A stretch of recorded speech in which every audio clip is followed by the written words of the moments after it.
Obviously, the other day the focus was on recruiting, and I know you guys had a lot of other questions, so I want to give you an opportunity to visit before the end of the year. I talked to you the other day about it being a kind of a happy new year on signing day. That's the way I've always kind of looked at it from a football terms, right? Like even with the new signing period, it's my first time as a head coach to have the December signing period. So I'd always kind of talked about it in that February period, because at that time in my career, right, it's usually when you're done with the bowl game, you're done with the recruiting, you kind of turn the page. So it's a little bit different with the two signing classes. We obviously put the majority of our signing on that first class, but we're not done yet. You know, currently working on kids even today. I just got out of watching 8 different prospects on film today.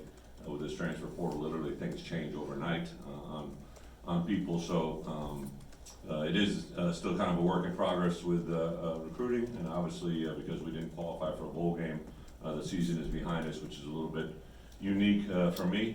In my head coaching career, I only had 2 times prior to coming here in my career where I've ever missed a bowl game. My first year at Arkansas, my last year, and then obviously this year to come away 1 game shy is to be quite honest, infuriating for me, just because the expectation is to be playing in a postseason game, but more importantly to be practicing now. That's the number one thing that probably irritates me more than anything, is to not have the opportunity to get better with our younger players, to get better through practice. I think the only way to get good at football is by practicing it. So hopefully we're not in this situation much more again. I'm excited about where we're at. I thought the growth of our team over the course of the year was good, but we just can't be satisfied with playing hard and playing well, and at times playing well for 3 quarters. Like, that's just not acceptable to get to where we want to be. So a lot of things that we're looking at now, coaches wise, offensively, defensively, staffing, different things that we have to do to get better, and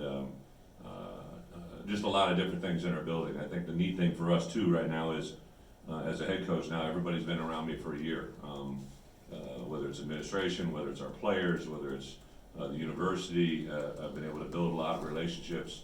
I think when you walk through the door the first time as a head coach, you're often viewed by the people that came before you, whether that's right, wrong, or indifferent. I think people just naturally transition to that they think every coach is kind of the same, right? Every head coach is kind of similar to what they've done in the past. And the more I got here, the more I was trying to stress to them, like, I really don't care what's happened in the past. I've literally talked to every coach that had been a head coach at Illinois over the last 25 years, except for, obviously I haven't talked to Coach Smith, but from Coach Turner, who was our first guest captain, to Coach Zook, right, a guy that I competed against and talked to, that Coach Tepper, who's actually a coach that I competed against as a player coach, but also a guy that I interviewed at one point during my coaching career, right? So just a very unique perspective on guys that I've talked to during the course of time. I feel I know Illinois better now, a year from now, than I ever have. With that being said, I also want to thank you guys, right? So the majority of you are the guys I see every time we have a media opportunity to get together. You know me now differently than you knew me coming in, and I know you. One thing I've always tried to say is, like, I don't care what someone's job is. The last thing I ever want to do as a person, right, is to try and make someone's job difficult. Everybody has a living that you choose. Your profession is what you choose. As a head coach, the times I get frustrated is when I see someone, not from a media standpoint, but I really grow very, very quickly tired of people that waste my time, right? People that make my job more difficult by just not being good at theirs, right? That really just is something that annoys me. So I'm sure from your perspective as well, what I've tried to do is be as accessible as I can when I can. I try to treat the media the same, whether it's a win or a loss, right? It's not your responsibility, it's my responsibility, but actually human relations or human emotions are very strong, right? So after a game, I've always tried to take a minute before I talk to you guys, especially if I was in a mode of operation that wasn't going to be conductive to having great conversations, right? So I try to own the moment and move into it. So thank you for that. And then also just with Bret, obviously it was my first time coming here, and asked for him to be heavily involved in football. He's a guy that I've really grown tight with, and a guy that I respect the way he handles it. So I know Kent will still be around and in capacity in a bigger picture, but anything dealing with football, anything dealing with our players, anything dealing with our coaches, appreciate the correspondence with him. He's really in communication with me on a daily basis to to get where we need to be. Sam's been unbelievable with us as well. So the media relations part of this job over the last year has been awesome. I look forward to moving forward as well. So with that, open it up for questions, really anything and everything from roster to, if you still want to hit on some recruiting things, I'm definitely good with that as well. But obviously it was a busy coaching carousel. You Yeah. guys stayed steady. Do you anticipate that? I mean, do you expect any staff changes moving forward? Do you think this carousel's kind of stopped in that regard? You know, as soon as there was transition, I knew some things were going to be happening. You know, I'd never say never on my 10 coaches. You know, one of the first ones, John Marinelli, was a guy that I'd hired. John was a very well accomplished high school coach who got in the coaching world. Kevin Sumlin and I are guys that have known each other, been around each other a long time. So when John, when I became aware of John through a couple different people, he's a guy that I was interested in talking to, and then that was literally one of my latter hires, right? But he worked with me on a daily basis on a wide range of topics, and so when he had the opportunity to go to Connecticut, I said, hey, absolutely, this is something that actually ironically just talked to him this morning, something that he could do. A couple of my analyst positions have got job opportunities that they're currently considering, that are interviewing for some different things. But you know, until really that last week in February, I never feel good where I was at. I learned really early on, my first year as a head coach, I hired a guy by the name of Mike Devlin, who I played with, who was a longtime NFL player and was at the time he was coaching at the University of Toledo. I kind of learned through fire on this one, right? So his head coach's time allowed me to talk to him, wanted me to have him, and I told him that's the person I wanted to hire, and I didn't. He said, Coach, can you let me keep him through recruiting? He's got like 8 guys committed to him, and Devil and I were great friends from college, and is a guy that we'd always talked about hiring, and then literally the night before he was supposed to come here, he got a job. That's when Mancini became head coach of the Jets, and he stole him from me the night before he was supposed to show up. So I learned early on, right, to take advantage of the hiring process when you can. So until we kind of get through that time right now, I can't say 100%.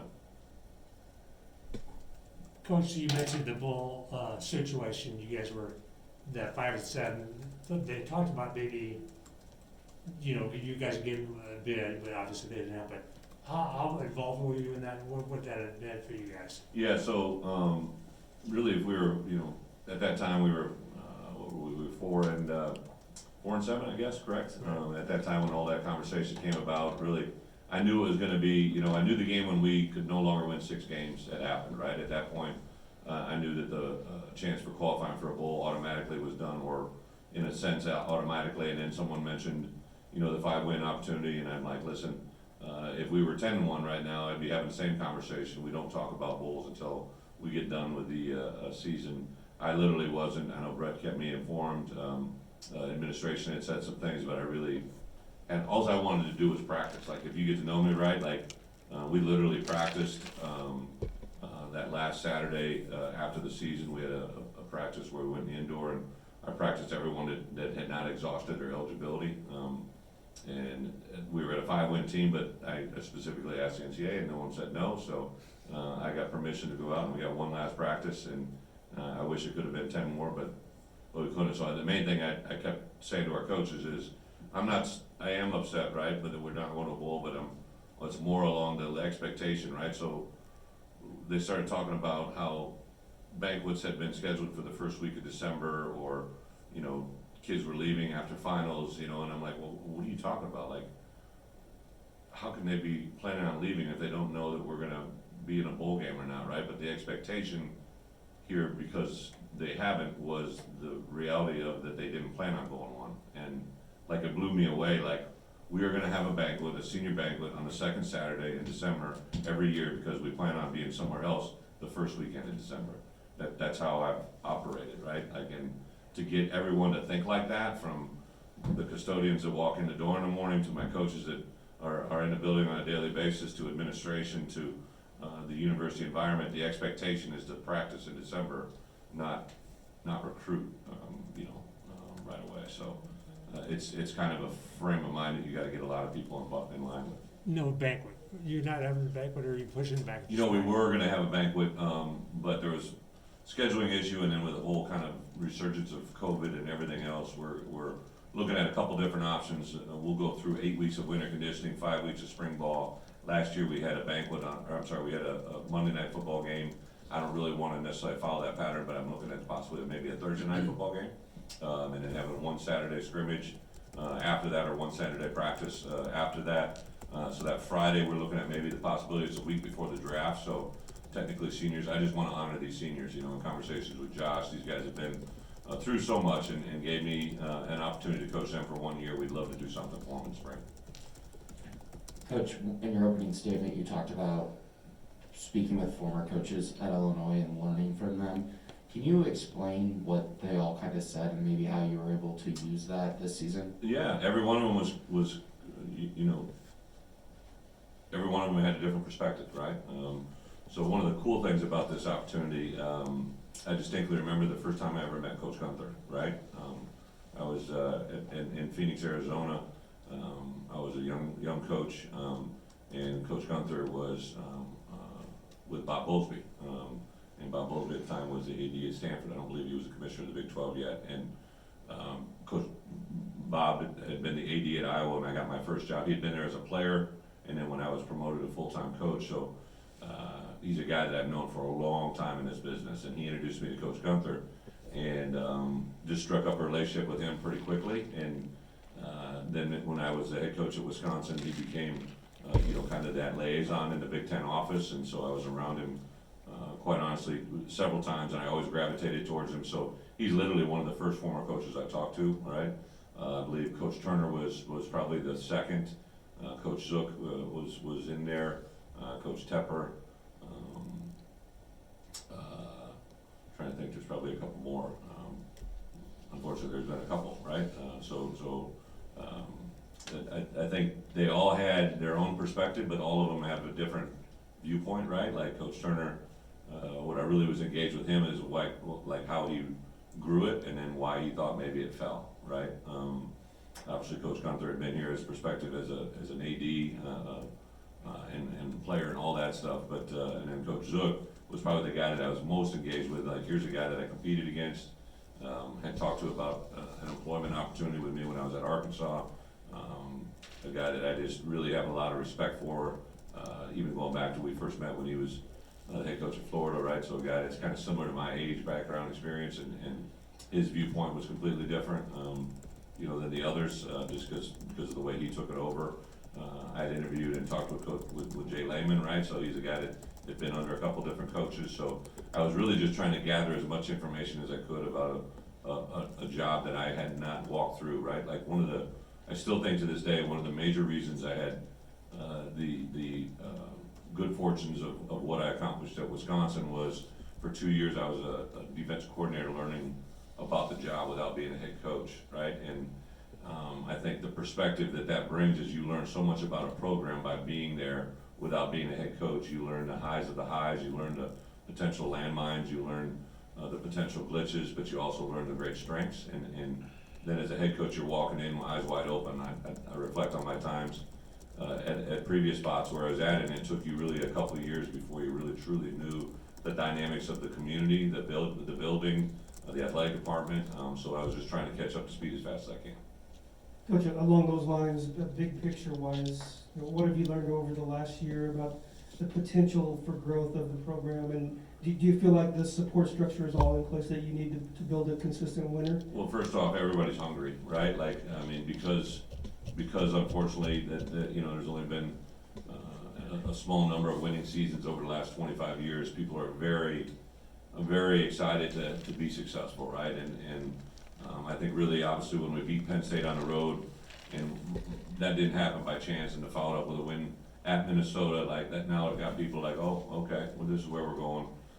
Players could feel it coming. The greatest indicator I had that good things were going to begin to happen was from our players. Like I sat in our first bye week meeting, and I heard a group of Illini Council guys, were primarily 4th, 5th, and 6th year players, talk about how thankful they were where we were at. Even though it hadn't appeared on the field, they knew that was coming. They knew what we were building. Mike Marquez said something to me that just completely floored me about the growth that he'd had. And here's a guy that played multiple positions, different sides of the ball. To hear all those players talk about what they appreciated and what they've grown, that got me excited.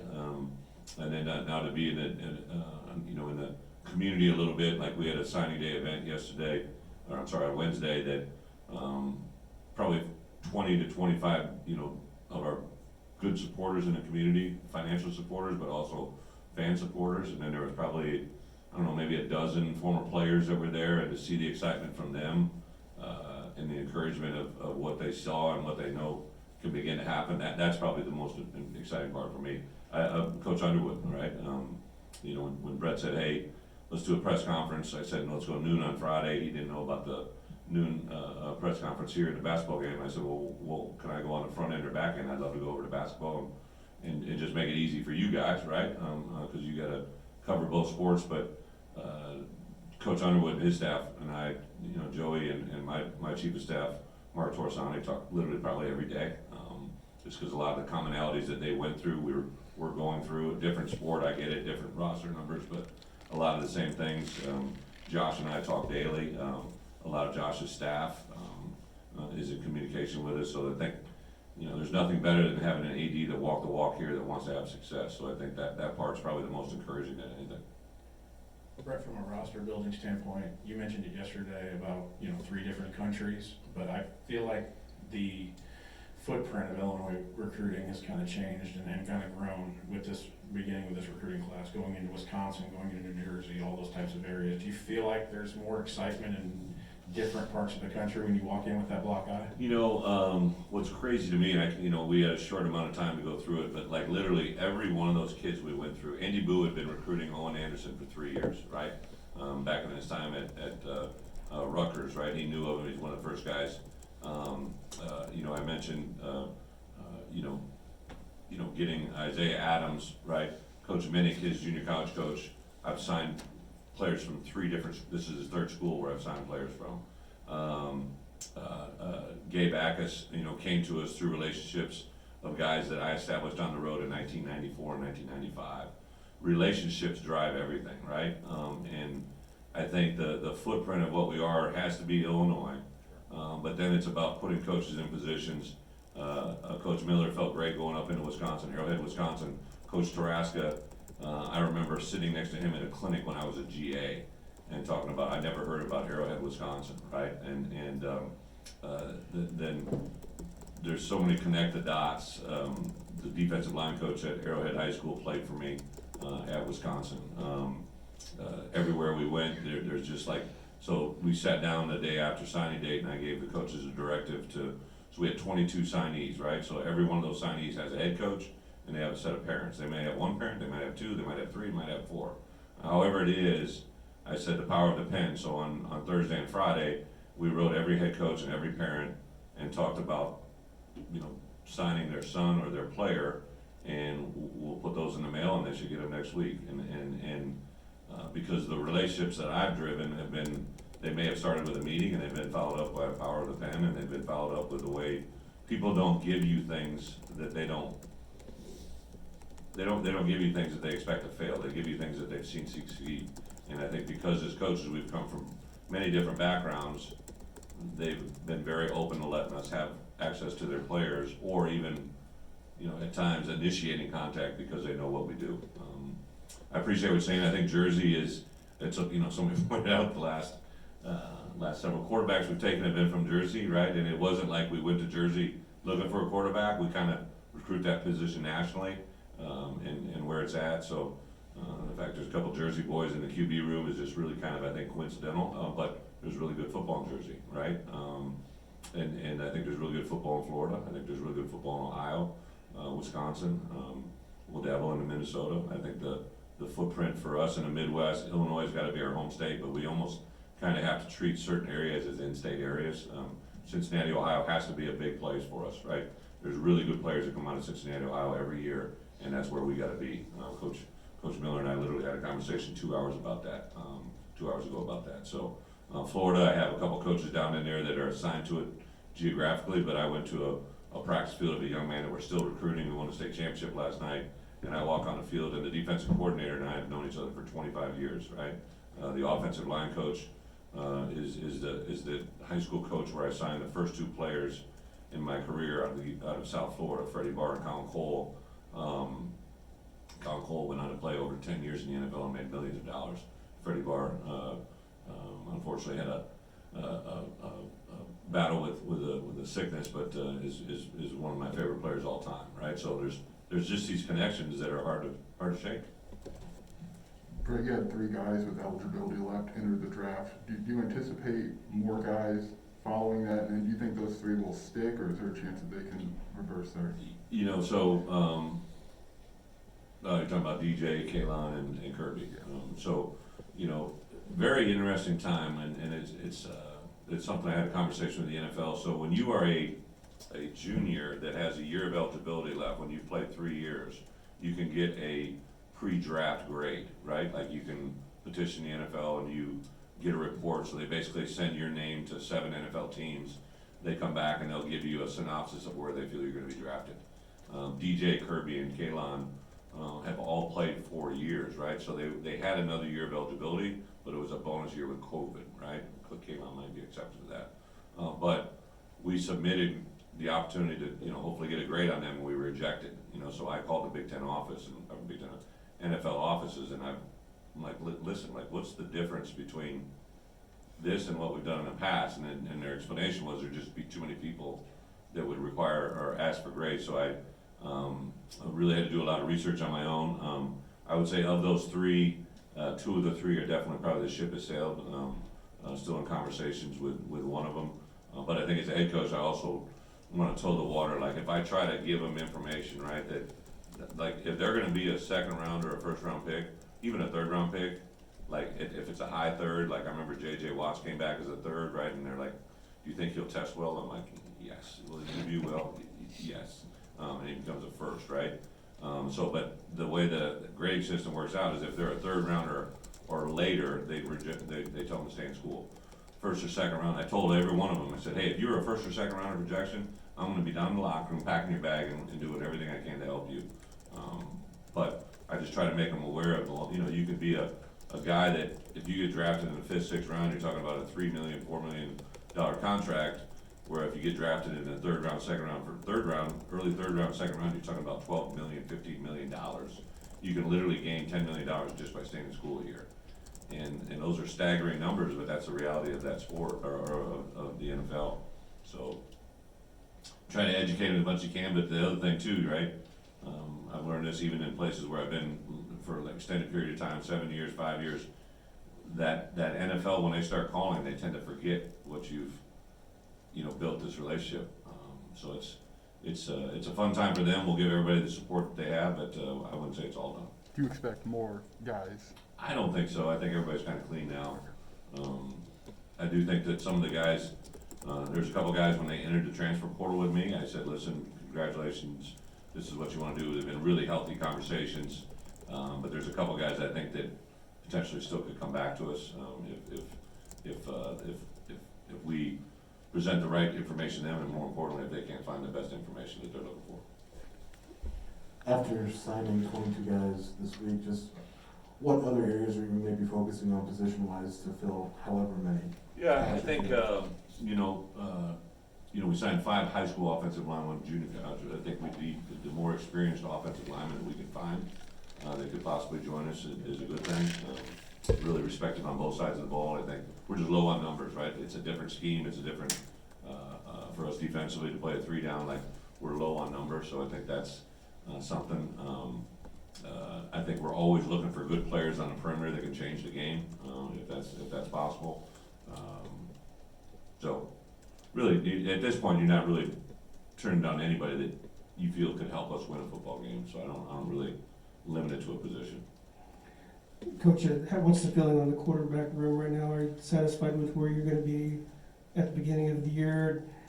Also, is there any update on Art and how he's coming? Yeah, so we actually had a player panel yesterday on Wednesday with the people that were in our building for that, and Art was one of the guys on the player panel, and I know he had, I saw him after surgery last time I saw him. He was in a shoulder harness and a wrist brace, and he came out around the corner, and he, typical Art, dressed to the nines, slacks, golf shirt, because he's going to present to a group of donors, right? He's going to speak to a group of donors, NLI people, and or NIL, NLI, right? NIL in that world, right? So he didn't have anything on. I'm like, dude, what are you doing? Like, and he's like, Coach, I'm good. Like, he's moving his arms around. I'm like, no, you're not good, right? Like, but he's out of his brace, out of his wrist, everything. So he's continuing to jump way ahead of the strides in that regards. As far as the quarterback room, I think you're always, I'm excited about Donovan Leary. Like, really have been intrigued with him since the day I met him. Being in the home in mid-December, I'm a big believer in DNA, right? Like, I've signed some Watt brothers, some Henry brothers. I've had some success, and then you watch these guys, father-son combos. Now I'm recruiting a lot of guys that used to be recruited to get A.J. Derby, who I played with his dad, and he ended up switching from quarterback to tight end, and in 1 year he got drafted by the Patriots and played in the NFL a number of years. So I love the power of DNA, and I think what his brother's done at NC State should give you a little bit of indication what he might be able to do for us. I think the QB room that we had at the end of the year can definitely have additions. I think that's pure numbers wise. There are times we got a little bit thin, and especially Art's not going to be able to go through spring ball. So any bodies that we can, not bodies, anybody that can help us win a championship that can enter that QB room, I think will be open. Coach, earlier this week when you spoke with us, you said 3-4 days away from my 1-year anniversary on this job. When Yeah. you think back about what this last year has been, what's your biggest takeaway about this job? What's the biggest thing you've learned? When Josh Whitman called me, right, I was excited. Being from the state of Illinois, watching things unfold here after I left Arkansas, to be in the NFL, you definitely had your I wanted to be a head coach of college football again, but I wanted it to be in an environment that I thought you could win, right? And I kind of wanted to do it in an environment where you could come in and, maybe apply some of the things you've learned in the past. So to get the flagship university for a state that I grew up in and competed in this conference as a player, assistant coach, coordinator, and head coach, it's like the perfect recipe, right? I couldn't ask for anything better. And now to get here and be in this environment for a year, to see the growth that we have, to also really take this month now here, we'll reset, we'll start our freshmen, these guys that are signing with us now, they'll report on Wednesday, January 12th. And so I'm making schedules, I'm doing spring ball schedules, I'm doing future scheduling for us in conference play, out of conference play. Just the excitement about where we can go is probably tenfold now of when I started, and it was high when I got there, right? It's probably the unfair thing to say, but I was really excited when I got here, but now I know it's tangible, and now I'm even more excited, right? Because the response from the people in the state of Illinois, high school coaches, the players, to know what we're capable of doing in the recruiting world, to know what we're capable of doing within this conference, especially the Big Ten West, to know that Iowa represented the Big Ten West in a game that we all want to get to in Indianapolis, to know that we were right there toe-to-toe and weren't able to get through. We took the team that won it a year ago and beat them 47-14. I remember Josh came over and met with me the day after the game, and I had the Land O'Lakes trophy on my table, and he's like, "Oh, what?" And he never touched it, right? And I'm like, "What do you mean?" And I knew that we hadn't won it in 6 years, but those things Bret hit me with the stat the other day. So when Chase got 1,000 yards, that's the 14,000-yard rusher I've had in my 13-year career. That equals the number of 1,000-yard rushers in the history of 132 years of Illinois football, right? So I know what we can do here, and that's more tangible now than ever in my life, ever in the past year. So it definitely has me excited. Can I get your thoughts on recruiting in the NIL world now that Yeah. we're in? Basically, I keep going back to the Lane Kiffin quote on Wednesday about kids just want to know how much money I can give them and how much money they're going to get. Is it frustrating in the sense of you have to kind of tell parents whatever you're being promised, it's not a guarantee, it's not on paper? I think when the NIL came through, everybody was, had their own thoughts and what it could be or couldn't be, and by no means do I want to speak on Lane's behalf. Known Lane for a long time, so I think that I can literally promise you as a head coach, now sitting here after one recruiting class, not one person mentioned it to me, right? Not one person in recruiting, not one parent, not one story, right? But I will say this, I hired Pat Pearson to come here from the University of Oregon, and I think he and Josh and the administration have been on the cutting edge of, I can't tell you how many times when we'd have a kid on campus for an official visit, and we'd put our NIL presentation together, and the parents would be like, oh my, and they've been several other places within our conference, within this country, and they're like, I've never seen anything like this, and our players could talk about the measurements we took a year ago to set up their social media accounts, to work with Open Doors, to have a game plan for how they can have success, right? And I can see Josh McCray's face the first time I talked to him about, I know what check he got to cash, you know, on an NIL deal, so I know it's real, but I'm not, it's kind of like, you know, we had one guy sign on the day of signing that was a hat trick, right? Like, you know, like, we don't have a bunch of guys with 5 hats laid out there and, whoa, oof, whoa, like, that's not me, right? So, we're not gonna recruit a lot of guys like that. Occasionally it may happen. One happened with Gabe, obviously, and I'll take his hat every day. I guess it was a shirt deal, in theory, but, I think it's a real thing. I think it's something very tangible. We're constantly working with our guys, to maximize those things, because it is real, it puts cash in their pockets. Anything that benefits our players, I'm all for. Like, my only concern with recruiting right now is really truly the initials, right? So, right now you get 25 that you always get, now we get 7 bonus. So you can get to 32, but I had 4 count from the fall, like Jack Madoviak, there was 4 guys that we counted, so now I'm down to 28, and I'm gonna have more than that I need to sign, right? So, if I get to somewhere around 35, 36 guys that I have open scholarships for, and I can only sign 28, to me, that's maddening. Like, that is so ridiculous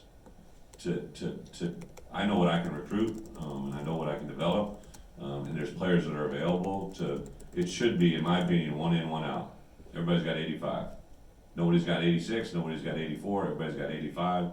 Let's let them all play by the same rules and see what can happen. So I literally think we're gonna get there. I just don't know if it's gonna happen in the next year. I think this 7-man bonus that they gave us is strictly just a Band-Aid, and to me, it's a pretty bad Band-Aid. But I'll take it because it allows me to do it. We'll finish up with Joe here. Brett Moses is no longer with the team, but we don't believe he's in the portal. Can you shed any light on his situation? And then also just, I touch on a little bit, like just building rosters, so many different variables. Yeah, so, you know, so like an interesting fact, the blue shirt, right? So those are guys that by certain NCAA rules, you are able to bring them in and start them on full scholarship literally the first day of classes. So there's a way to add a guy through. Moses is a little bit of a combo platter between some of his health and other things that we'll just keep between us right now until it becomes official. But you know, there's guys that you know, I think right now as we stand, like you mentioned, guys that are declared that maybe could come back. A guy like Casey Washington a year ago that went in the portal, left. And because he came back to us, he didn't count as initial. Like, I didn't know if I was gonna be able to, we had to get in it. That had never happened before, right? So they didn't know the rule. We had to make an appeal. Benji and his staff in our compliance department have done an amazing job because we keep bringing up new situations that have never happened before. You know, when I asked to practice after the season with a 5-win team, they're like, I don't know, no one's ever asked that before. So to my knowledge, we might have been the first 5-win team to ever have postseason bowl practice, right? When we didn't, just no one's ever asked a question. So that's the part that I love about this job is I keep asking why. Like, everybody wants to say no around here, I just keep saying why. No, when you tell me no, well, let's try to find a yes. Let's try to find a way to get to where we want to be. So roster building, there's a couple creative ways I think we can get to it. Whether we do it through traditional recruiting means, or we do it through creative means of transfers, or guys that maybe they come in and they expect to pay for the first 2 years and we pay for the last 3. Anything that we can do to build our roster, I think is gonna help us.